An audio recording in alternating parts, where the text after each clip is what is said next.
नमस्कार दोस्तों, daily current affairs की क्लासेस में आप सभी का स्वागत है। पिछले कुछ समय से मैंने करंट अफेयर्स की वीडियो नहीं डाली है, तो आज हम इसमें जानेंगे 21 जुलाई से लेके 25 जुलाई मतलब आज तक के जितने भी करंट अफेयर्स के क्वेश्चन हैं जो कि आपके पेपर्स के लिए इम्पोर्टेंट रहने वाले हैं, उनके बारे में हम चर्चा करेंगे। चलिए स्टार्ट करते हैं आज का वीडियो। सबसे पहले बात करते हैं दिल्ली में। तो हाल ही में दिल्ली में बसों के चलने की सही जानकारी के लिए दिल्ली की सरकार ने गूगल के साथ में समझौता किया है। तो पेपर में आपसे पूछ सकते हैं कि यदि दिल्ली में जो बसें चलती हैं उनको यदि आपको एग्ज़िट टाइम पता करना है कि बस अभी कहाँ पर प्रेजेंट है, इस स्टॉप पर कब पहुँचेगी, तो इसके लिए दिल्ली सरकार ने गूगल के साथ में समझौता किया है। ठीक है, बसों से संबंधित आपको एक बात और याद रखना है कि लद्दाख के लेह में भारत की पहली हाइड्रोजन बस चलाई जाएगी। ठीक है, तो इमेज में मैं आपको बता देता हूँ ये बस कैसे होने वाली है। तो लद्दाख के लेह में भारत की पहली हाइड्रोजन बस चलाई जाएगी, ये बात आपको इसमें याद रखना है। यदि लद्दाख में आपको एक और बात याद रखना है इसमें कि हाल ही में क्या हुआ है, लद्दाख ने सिक्किम सरकार के साथ में जैविक खेती के लिए समझौता किया है। आप सभी जानते हैं कि सिक्किम कैसा है, ऑर्गेनिक स्टेट है। सभी प्रकार की खेती यहाँ पे कैसी होती है, जैविक रूप से होती है। तो इस जैविक प्रणाली को लद्दाख में बढ़ावा देने के लिए दोनों के बीच में क्या किया गया है, समझौता किया गया है। ठीक है, चलिए आगे बढ़ते हैं। हाल ही में 18 जुलाई 2021 को 18 जुलाई 2021 को हम कौन सा दिन मनाते हैं, अंतर्राष्ट्रीय नेल्सन मंडेला दिवस मनाते हैं। ठीक है, ये बात आपको याद रखना पहले। तो दूसरी बात यहाँ पे क्या गया है, गूगल से ही संबंधित है। 18 जुलाई 2021 को गूगल ने भारत में डॉक्टर के रूप में प्रशिक्षित होने वाली पहली महिला डॉक्टर कादम्बिनी गांगुली की जयंती पर उनका डूडल बनाया है। आप सभी जानते हैं कि गूगल प्रत्येक दिन जब कोई किसी की जयंती वगैरह होती है, कोई स्पेशल ओकेशन होता है, तो उसकी इसमें उस संबंधित व्यक्ति का वह डूडल पेश करता है। जैसे आप सर्च करते हैं तो वहाँ पे गूगल लिखा आता है बेसिकली, लेकिन जब उसको रिप्रेजेंट करना हो किसी को तो वहाँ पे उसका डूडल बना देगा। मैं इमेज बता देता हूँ, तो ये आपको पेपर के लिए याद रखना है कि भारत में डॉक्टर के क्षेत्र में मतलब ट्रेनिंग लेने वाली पहली पर्सन कौन थी, कादम्बिनी गांगुली, और यही कौन थी, अपने भारत की पहली डॉक्टर थी। इनकी जयंती पर गूगल ने इनको डूडल प्रस्तुत करके उनकी जयंती को प्रमोट किया है। ठीक है, तो आपको ये बात इसमें याद रखना है। चलिए आगे बढ़ते हैं अपन इसी में। आगे आपसे कहा गया है वन ब्लॉक वन प्रोडक्ट, मतलब आपके क्षेत्र में पूरा जो ब्लॉक एरिया है, आप सब जानते हैं सबसे पहले आपका राज्य आएगा, फिर आपके संभाग आएंगे, संभाग के बाद जिले आते हैं, जिले के बाद जिले की पंचायतें आती हैं, पंचायतें को पहले आपका क्या होगा, ग्राम आएगा, तो पंचायत के जस्ट ऊपर क्या आते हैं, आपके विकासखंड या ब्लॉक आते हैं। ठीक है, जिसमें आपकी तहसील होती है। तो उन्होंने कहा गया है आपने इसमें कि वन ब्लॉक वन प्रोडक्ट योजना किस राज्य में शुरू की गई है, तो ये हाल ही में हरियाणा राज्य में शुरू की गई है। तो इसमें आपको एक बात और याद रखना है, अब इससे संबंधित एक और है। यदि आपसे पूछे वन डिस्ट्रिक्ट वन प्रोडक्ट, तो ये उत्तर प्रदेश में शुरू हुई थी। यदि आपसे डिस्ट्रिक्ट के बारे में पूछे तो वो कहाँ पे स्टार्ट हुआ था, उत्तर प्रदेश में। यदि ब्लॉक को लेकर पूछेगा तो कहाँ पे स्टार्ट किया अपन ने, इसको हरियाणा में शुरू किया है। ठीक है, चलिए हरियाणा के बारे में कुछ और बातें जान लेते हैं। हरियाणा के नए राज्यपाल बनाए गए थे, अभी कुछ समय पहले मैंने आपको बताया था, बंडारू दत्तात्रेय। ठीक है, हरियाणा के सीएम का नाम क्या है, मनोहर लाल खट्टर।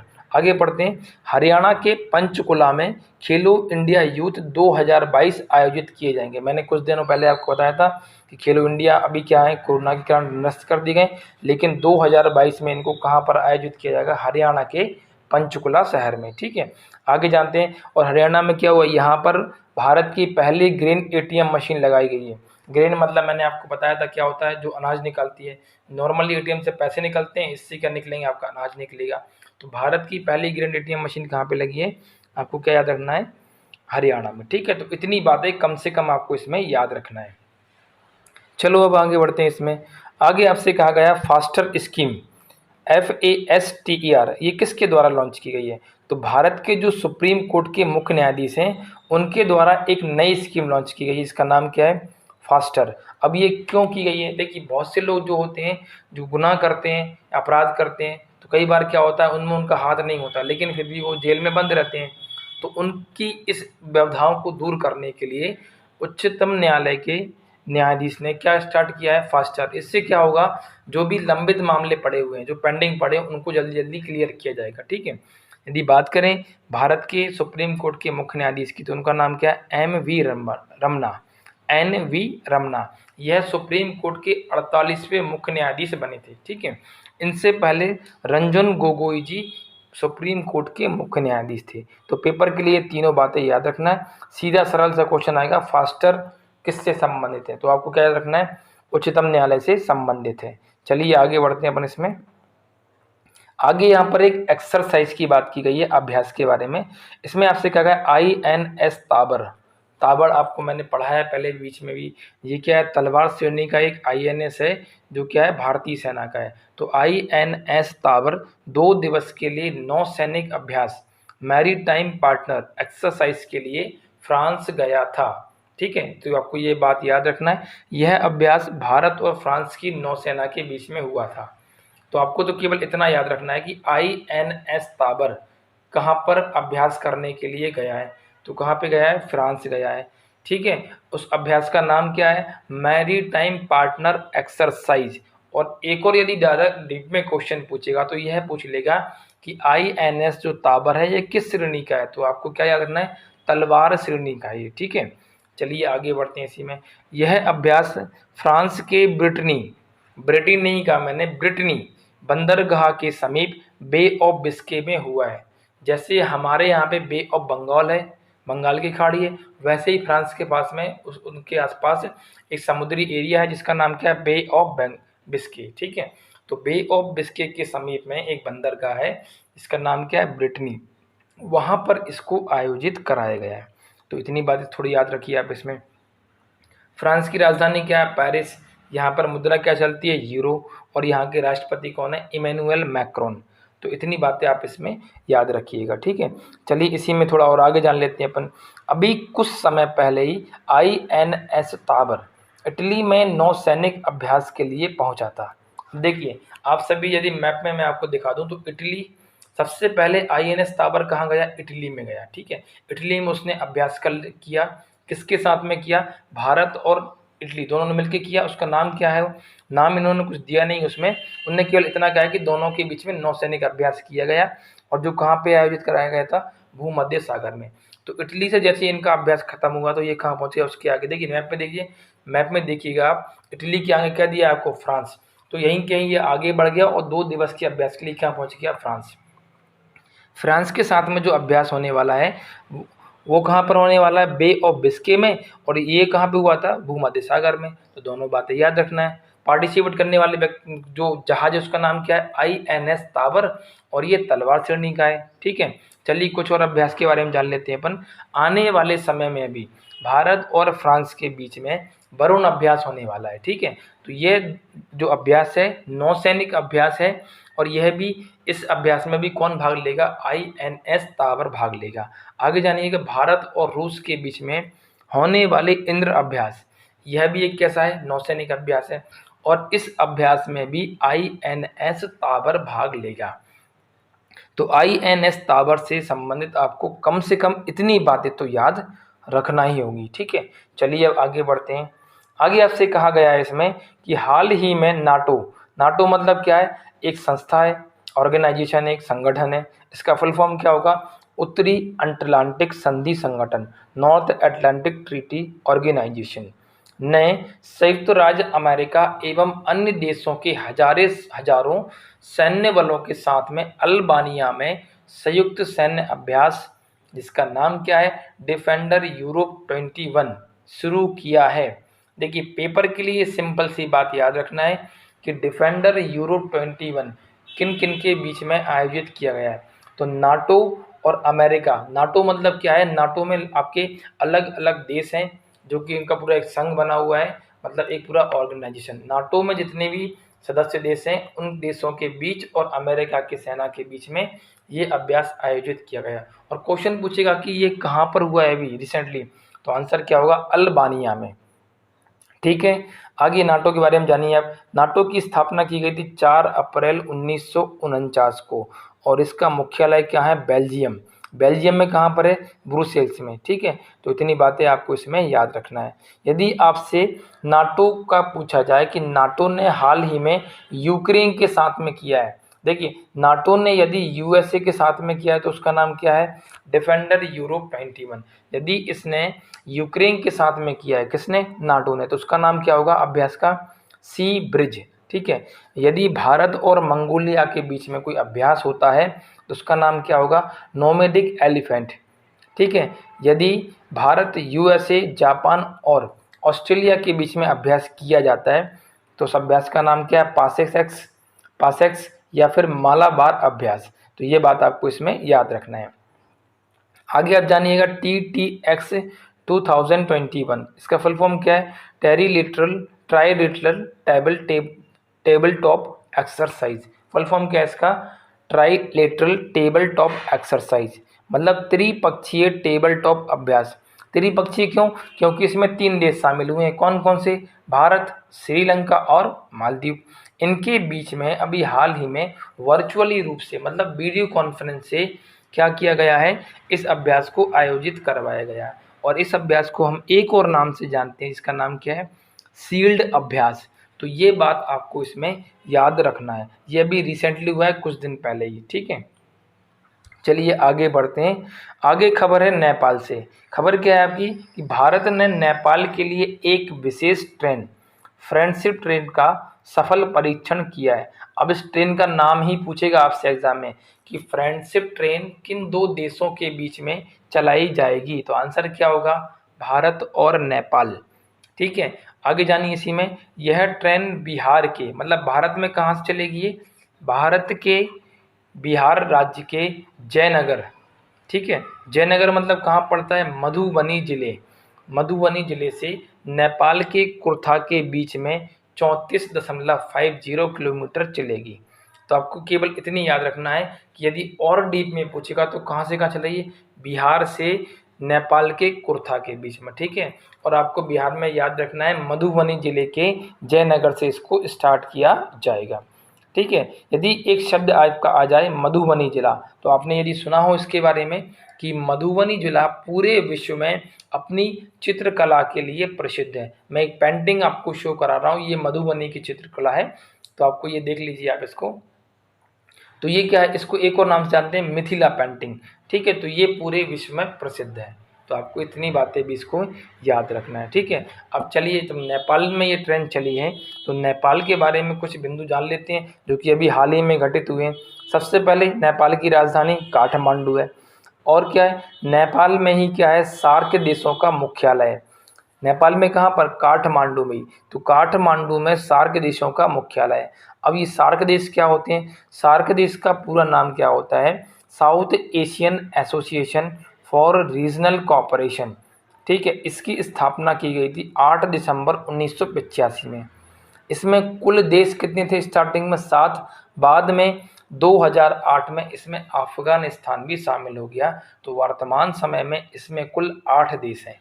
ठीक है, कौन कौन से हैं, भारत है, श्रीलंका, नेपाल, भूटान, बांग्लादेश, मालदीव, पाकिस्तान, और 2008 में जुड़ा है कौन, अफगानिस्तान। तो इतनी बात आपको इसमें याद रखना है। नेपाल से संबंधित और बातें जानिए आप। माउंट एवरेस्ट को नेपाल में किस नाम से जानते हैं, सागर माथा के नाम से जानते हैं। और सुनिए जरा, गंडक नदी या इसी का नाम क्या है, नारायणी नदी, उत्तर भारत एवं मध्य नेपाल के बीच में प्रवाहित होती है। इस क्वेश्चन को रेलवे एनटीपीसी में बहुत बार पूछा गया है कि गंडक नदी कौन से 2 देशों के बीच में प्रवाहित होती है, तो भारत और नेपाल। तो दोनों बातें आपको इसमें याद रखना है। और क्या हुआ है नेपाल में भारत की तरफ से, नेपाल में हाल ही में भारत के द्वारा lower Arun hydro power project को शुरू किया गया है। तो आप तो केवल इतना याद रखिए कि लोअर अरुण पावर प्रोजेक्ट कहाँ शुरू किया गया है, तो कहाँ, भारत की सहायता से नेपाल में शुरू किया गया है। ठीक है, और नेपाल में ही अभी क्या हुए हैं, प्रधानमंत्री बने नए, इनका नाम क्या है, शेर बहादुर देउवा। इनसे पहले कौन थे, केपी ओली जी थे। यहाँ की राष्ट्रपति कौन है, यहाँ के राष्ट्रपति कौन है, विद्या देवी भंडारी जी। ठीक है। तो ट्रेन से स्टार्ट हुई थी हमारी बात और हमने ख़त्म कहाँ की है, यहाँ के इनके राष्ट्रपति पर। क्योंकि हम नेपाल के बारे में जान रहे हैं तो हमें नेपाल से संबंधित हाल ही में जो कुछ और घटनाएं या कुछ और करंट अफेयर्स के क्वेश्चन थे तो वो भी मैंने इसी में आपको कवर करवा दिए। ठीक है, चलिए आगे बढ़ते हैं। इसी में जब ट्रेन की बात इसमें आ ही गई है तो आप कुछ और ट्रेनों के बारे में बात कर लीजिए या जान लेते हैं अपन। देखिए जरा, भारत और बांग्लादेश के बीच में कुल 3 ट्रेनें चलाई जाती हैं। पहली बात, ठीक, कौन कौन चलाई जाती हैं? मैत्री, बंधन और मिताली। ठीक, दूसरा आपसे कहा गया भारत और पाकिस्तान के बीच में एक साप्ताहिक ट्रेन, मतलब 7 दिन में एक बार, जिसका नाम क्या है? समझौता ट्रेन या फिर समझौता एक्सप्रेस, ऐसे ही पढ़ सकते हो उसको। ठीक है, तो ये बात भी आपको इसमें याद रखना है, ट्रेन से संबंधित बातें। ठीक है, चलिए आगे बढ़ते हैं। अभी कुछ दिन पहले ही क्या हुआ है, मानसून सत्र स्टार्ट हुआ है कैबिनेट में। ठीक है, मतलब उसमें संसद में अभी क्या हुआ है, मानसून सत्र को स्टार्ट किया गया है। ठीक है, तो देखिए हुआ क्या है इसमें। अभी आपने नाम सुना होगा एक पेगासॉस या पेगासस स्पाइसवेयर। ठीक है, अब पेपर में आपसे पूछा जाएगा कि पेगासस सॉस स्पाइसवेयर किस देश का है, या हाल ही में ये चर्चा में चल रहा है, तो यह है क्या आखिर? तो चलिए इसके बारे में बात जानते हैं। यह एक स्पाइसवेयर है। अब स्पाइस का मतलब होता है कि आपको को बिना बताए आपके ऊपर नज़र रखना। जैसे पेरेंट्स हमारे ऊपर नज़र रखते हैं कि बच्चा कोई गलत काम ना करे, हम थोड़ी उसकी देख रेख करते रहें, तो वैसे ही ये एक क्या सॉफ्टवेयर है जो क्या करता है, हमसे बिना पूछे हमारे ऊपर नज़र रखता है। अब हम तो एक नॉर्मल व्यक्ति हैं, हमारे ऊपर तो रखेगा नहीं। जो लोग बहुत ज़्यादा क्या है, पावरफुल लोग हैं, मतलब जो राजनीति में है या जो पत्रकार हैं, मतलब जो जो जो उनको पता होना चाहिए, यदि उसको पता है कि ये व्यक्ति गड़बड़ है या हमें इसकी जासूसी करवाना है, तो ये काम यही करता है। तो सबसे पहली बात, पेगासस स्पाइसवेयर किससे संबंधित है? जासूसी संबंधित है। यह बिना बताए आपके ऊपर नज़र रखता है। यह इजराइल देश का एक सॉफ्टवेयर है, ये बात भी आपको इसमें याद रखना है। ठीक है, इसे एक और नाम से जानते हैं, मॉलवेयर के। मॉलवेयर क्या होता है? मतलब ऐसी कोई चीज़ जो आपके सिस्टम में बिना पूछे आपसे घुस जाती है। ठीक है, इसे इजराइल देश की एक साइबर वेपन बनाने वाली कंपनी NSO ने बनाया है। ठीक है, इजराइल में हाल ही में, ठीक है, देखो पेपर के लिए तो आपको इतना याद रखना है, पेगासस स्पाइसवेयर किस देश से संबंधित है? इजराइल देश से संबंधित है, और इसे इजराइल की कौन सी कंपनी ने बनाया है? NSO ने, और ये जासूस से संबंधित है। इतनी बातें याद रखना है। ठीक है, चलिए आगे देखिए। इसी में आप, इजराइल में हाल ही में क्या हुआ है, UAE ने अपना पहला दूतावास खोला है। तो ये मैंने कुछ दिन पहले आपको पढ़ाया था उसमें, तो यहाँ पे दोबारा रिवाइज कर लेते हैं अपन। और इजराइल में भी क्या हुआ था जून में, वहाँ पर जो बेंजामिन नेतन्याहू थे उनको हटाकर वहाँ के नए प्रधानमंत्री कौन बन गए हैं? Naftali Bennett. तो ये बात भी आपको इसमें याद रखना है। चलिए आगे बढ़ते हैं अपन। आगे कहाँ से आपका प्रश्न है? अमेरिका से। क्वेश्चन क्या है आपका कि हाल ही में अमेरिका में मिशिगन की, मतलब ये एक जगह है अमेरिका में, मिशिगन, वहाँ की रहने वाली एक 25 वर्षीय वैदेही डोंगरे, इन्होंने क्या किया है, मिस इंडिया USA 2021 का खिताब अपने नाम कर लिया है। पेपर में इसके अलावा कुछ नहीं आएगा, पूछ लेगा मिस इंडिया US 2021 किसने जीता है, तो उनका नाम क्या है? वैदेही डोंगरे। ये कहाँ की रहने वाली हैं? अमेरिका के मिशिगन की। ठीक है, इतनी बात आपको इसमें याद रखना है। चलिए आगे बढ़ते हैं। ये देखिए बारिश भी जोरदार हो रही है और आपको दिख गया ये वाटरफॉल। तो देखिए जरा जान लेते हैं कुछ वाटरफॉल के बारे में। इसमें कहा गया आपसे कि गुजरात में स्थित गिरिमाल झरने को भारत का नियाग्रा फॉल्स कहा जाता है। देखिए नियाग्रा आपने नाम सुना होगा, वाटरफॉल है, पूरा वर्ल्ड फेमस है। तो यदि आपसे पूछे कि भारत का नियाग्रा फॉल्स कहाँ पर है, तो यही कहाँ पर स्थित है? गुजरात में। गुजरात में कहाँ पर? गिरिमाल में। ठीक है, आगे जानिएगा। यह झरना मतलब क्या होता है? वाटरफॉल ही होता है। यह झरना गुजरात के डोंग जिले में गीरा नदी पर स्थित है। तो यह बात भी आपको याद करना है। ठीक है, आगे देखिएगा। इस झरने का जो शेप है, जो आकार है, वह गले के हार के समान है। तो ये थोड़ा इतना इम्पोर्टेंट नहीं है, लेकिन फिर भी आपको याद रखना है तो रख सकते हो। ठीक है, आगे एक और बात है इम्पोर्टेंट है, हिस्ट्री से इसका क्वेश्चन पूछ सकते हैं कि जो भारत का नियाग्रा फॉल्स है कहाँ पर है? गुजरात के गिरिमाल में। ठीक है, किस नदी पर है? गीरा नदी पर। तो इसी के पास या निकट वाले स्थान पर को हम किस नाम से जानते हैं? तो इसको जानते हैं हम पांडवों की गुफा के नाम से। ठीक है, तो ये स्थान पांडवों की गुफा के नाम से भी जाना जाता है। ठीक है, ओके, ठीक है। अब देखिए नियाग्रा फॉल्स की बात आई है और हम बात ना करें तो ऐसा हो नहीं सकता। चलिए नियाग्रा फॉल्स की बात करते हैं। तो नियाग्रा जलप्रपात मतलब वाटरफॉल्स कनाडा के ओंटारियो ओंटारियो और अमेरिका के न्यूयॉर्क राज्य की अंतर्राष्ट्रीय सीमा पर स्थित नियाग्रा नदी में है। नियाग्रा नदी पर बना हुआ है। ठीक है, नेचुरली रूप से इसको बना हुआ है, किसी व्यक्ति के द्वारा इसको बनाया नहीं गया है। बेसिकली पेपर के लिए आपको याद रखना है ये कहाँ पर है, तो ये कनाडा और अमेरिका की जो सीमा है, दोनों का मतलब बॉर्डर है, उस पर ये बना गया है। कौन सी नदी पर बना है? नियाग्रा नदी पर बना है। ठीक है, यह जलप्रपात न्यूयॉर्क के बफेलो से 27 किलोमीटर उत्तर पश्चिम और कनाडा के टोरंटो टोरंटो मतलब ओंटारियो से 120 किलोमीटर दक्षिण पूर्व में स्थित है। ये आपसे पेपर में नहीं पूछेगा, इतना पूछेगा कि नियाग्रा वाटरफॉल कहाँ पर है, तो कनाडा और अमेरिका की सीमा पर। ठीक है, ये फोटो आप देख लीजिए, ये क्या है आपका नियाग्रा वाटरफॉल है।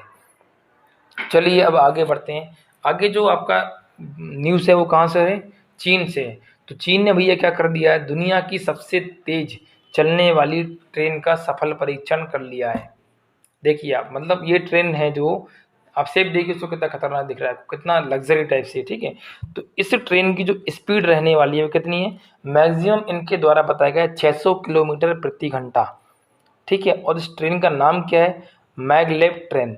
पेपर में इतना सा पूछेगा कि मैगलेव ट्रेन किस देश की है, तो चीन की है। ठीक है, और ये हाल ही में क्या बन गई है? दुनिया की सबसे तेज चलने वाली ट्रेन। ठीक है, मतलब इसने जापान की बुलेट ट्रेन को भी पीछे छोड़ दिया है, क्योंकि उनकी स्पीड लगभग 450, 500, 550 तक है, और ये कितनी है आपकी? 600 किलोमीटर पर आवर। तो दुनिया की सबसे तेज चलने वाली ट्रेन का नाम क्या हो गया? अब मैगलेव ट्रेन। ठीक है, अब देखिए ये काम कैसे करती है। बेसिकली मैंने आपको क्लास में पढ़ाया था इलेक्ट्रोमैग्नेटिक फोर्स। ठीक है, देखिए इलेक्ट्रोमैग्नेटिक फोर्स क्या होते हैं, मतलब आप मतलब चुंबक रखिएगा, चुंबक से थोड़ी सी ऊपर ऊंचाई पर आप किसी चीज़ को चलाइएगा। तो देखिए इसमें क्या होता है, यह जो ट्रेन है इलेक्ट्रोमैग्नेटिक फोर्स के सिद्धांत पर काम करती है, जो कि ट्रेन की पटरियों पर चलने की बजाय उससे थोड़ा हल्का ऊपर हवा में चलती है। देखिए इसमें फ्रिक्शन तो होगा ही नहीं बिल्कुल भी, क्योंकि पटरी से हल्का सा ये ऊपर चलती है, मतलब एक मैग्नेटिक फील्ड क्रिएट होती है और उसमें क्या होती है, ये रन करती है। ठीक है, इसलिए इसकी स्पीड क्या हो जाती है, बहुत ज़्यादा बढ़ जाती है, क्योंकि इसमें जो घर्षण होता है पटरियों में या जो फ्रिक्शन होता है वो ना के बराबर होता है। ठीक है, तो इतनी सी बात आपको इसमें याद रखना है। चलिए आगे बढ़ते हैं। आगे इसमें कहा गया आपसे कि 20 से 25 जुलाई 2021 तक, मतलब आज तक की बात कर रहे हैं, 20 जुलाई से लेके 25 जुलाई तक रूस में एक अंतर्राष्ट्रीय एयर शो आयोजित किया जा रहा है। अब रूस में ये कहाँ पर हो रहा है? रूस की राजधानी क्या है? मॉस्को। तो रूस के मॉस्को में इसको आयोजित किया जा रहा है। यदि और ज़्यादा डीप में क्वेश्चन पूछेगा तो पूछेगा कि रूस के मॉस्को में कहाँ पर? तो मॉस्को में एक एयरपोर्ट है आपका जुकोवशी, तो वहाँ पर इस अंतर्राष्ट्रीय एयर शो को आयोजित किया जा रहा है। ठीक है, इस एयर शो का नाम क्या है? इसका नाम है मैक्स इंटरनेशनल एयर शो। तो ये बात आपको इसमें याद रखना है।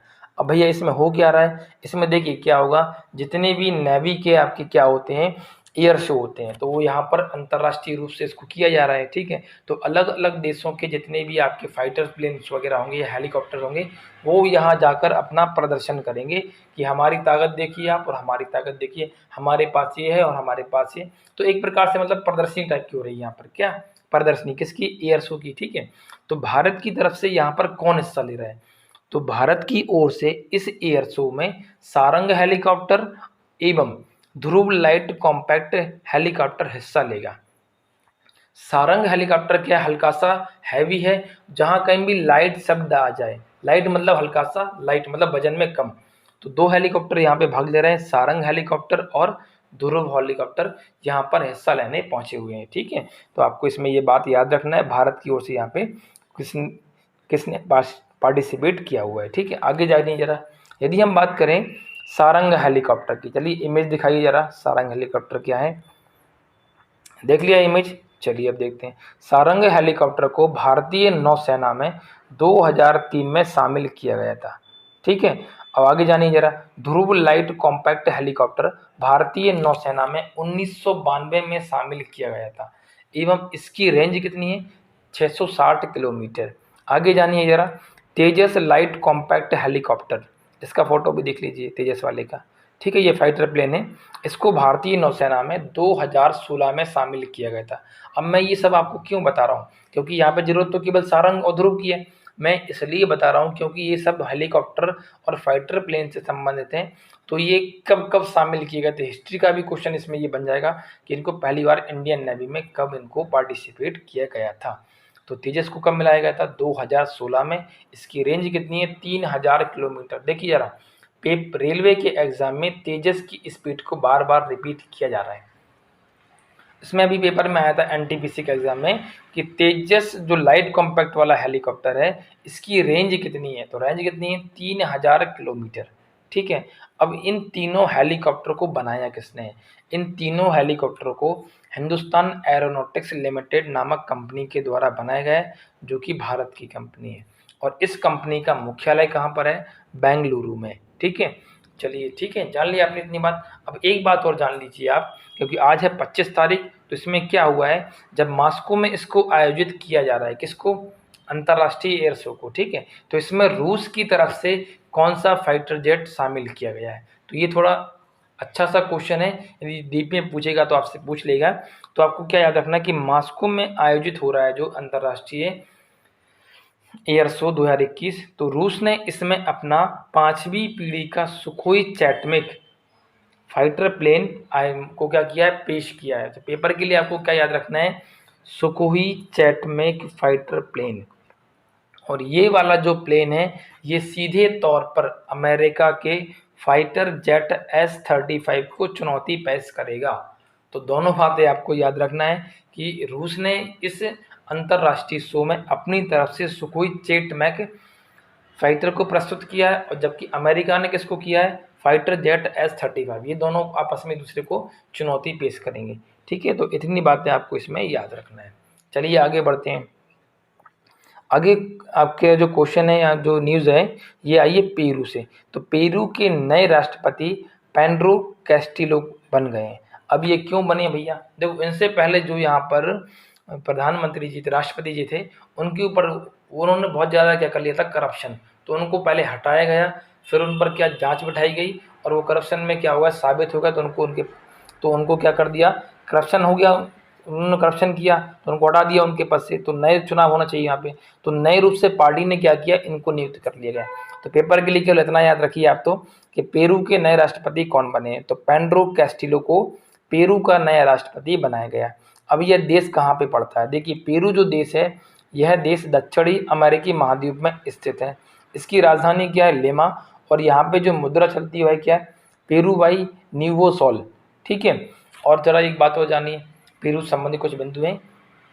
आपने पढ़ा होगा भूगोल में टीटीकाका झील, तो टीटीकाका झील कहाँ पर स्थित है, तो आपसे प्रश्न पूछा जाए तो टीटीकाका झील पेरू एवं चिली, अब ये चिली जो देश है वो भी पेरू के पास में पड़ता है। ठीक है, तो पेरू एवं चिली के बीच में स्थित है। ठीक है, आगे जानिएगा, आताकामा मरुस्थल, ये एक क्या है, वहाँ पे डिजार्ट है। डिजार्ट मतलब क्या होते हैं, मरुस्थल होते हैं। तो आपको पेपर के लिए याद रखना बहुत ज़्यादा इंपॉर्टेंट है कि आताकामा मरुस्थल, जैसे हमारा रेगिस्तान मरुस्थल है यहाँ पे, ठीक है, थार का मरुस्थल वगैरह रेगिस्तान में, तो ऐसे यहाँ पर एक मरुस्थल है आताकामा, ये कहाँ पर स्थित है, तो ये भी कहाँ पर है, पेरू और चिली के पीछे।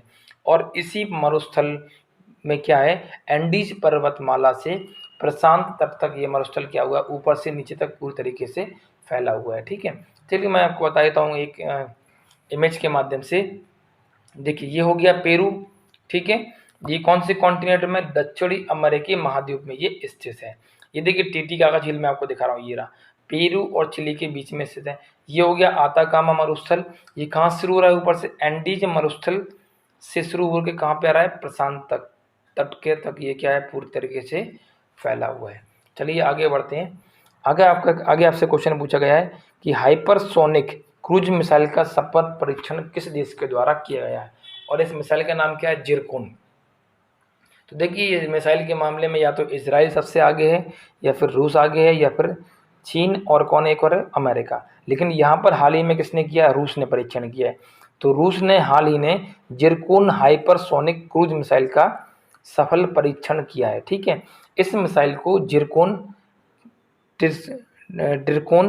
या इनविजिबल के नाम से जाना जाता है। तो 3 नाम है इसके, आपको तीनों नाम याद रखना है।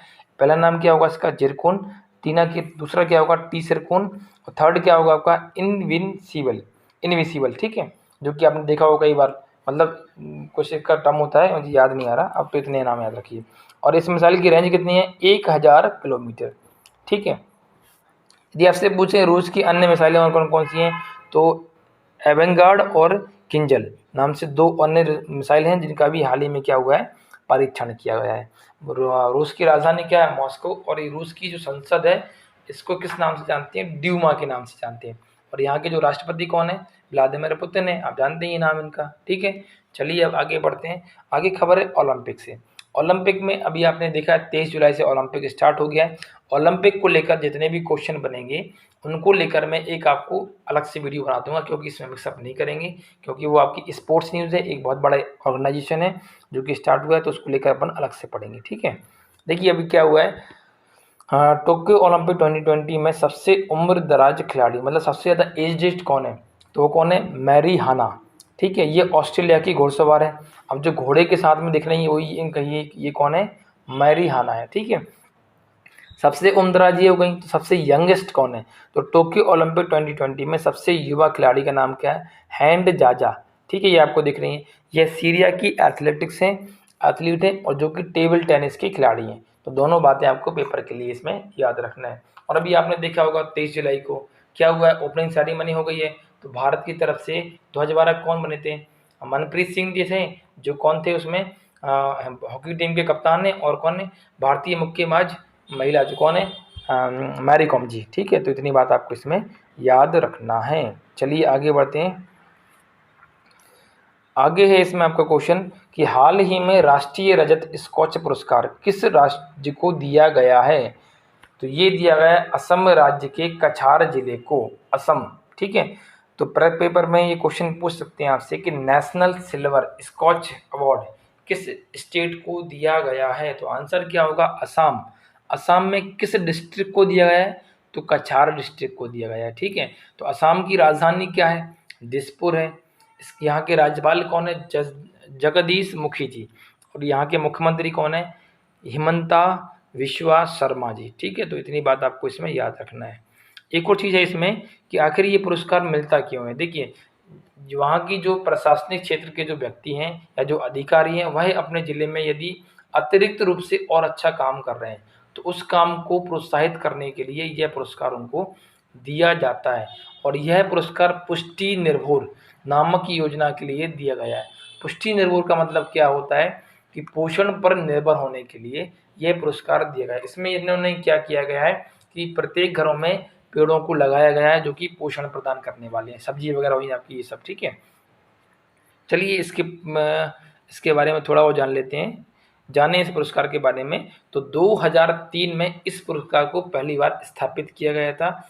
स्कॉच अवार्ड उन परियोजनाओं या संस्थान को दिया जाता है जो भारत को एक बेहतर राष्ट्र बनाने के लिए अतिरिक्त प्रयास करते हैं। देखिए, जितने भी अधिकारी हैं अपने क्षेत्र में रहकर यदि अपने डिस्ट्रिक्ट या अपने राज्य को और एक्स्ट्रा ऑर्डिनरी वर्क करके उसको आगे ले जाना चाहते हैं तो उस काम को बढ़ावा देने के लिए उनको ये पुरस्कार दिया जाता है। ठीक है, चलिए आज अब इसमें हम जान लेते हैं कि इसके लास्ट में मैंने जो आपको क्वेश्चन कराए थे उसमें वो क्वेश्चन का आंसर क्या होने वाला है। मैंने आपसे क्वेश्चन पूछा था कि हाल ही में भारत के किस राज्य में ग्रेन एटीएम मशीन लगाई हुई है? तो इसका उत्तर तो थोड़ी देर पहले पढ़ ही लिया। आंसर क्या था इसका? आपका हरियाणा में। ठीक है, चलिए आज का अपन क्वेश्चन ऑफ डे जान लेते हैं। आज का आपका क्वेश्चन ऑफ डे है कि भारत की पहली पुलिस लाइब्रेरी किस राज्य में शुरू की गई है? तो इसका सही उत्तर आपको कमेंट करके बताना है। ठीक है, चलिए आज के लिए इतना ही। अब आगे से आपकी करंट अफेयर्स की वीडियो कंटिन्यू रहेंगी, एक भी वीडियो आपकी मिसिंग नहीं रहेगी। बीच में थोड़ा मिस हो गया है लेकिन आगे से अब मिस नहीं होगा। ठीक है, तो चलिए मिलते हैं अगली करंट अफेयर्स की वीडियो में, तब तक के लिए नमस्कार।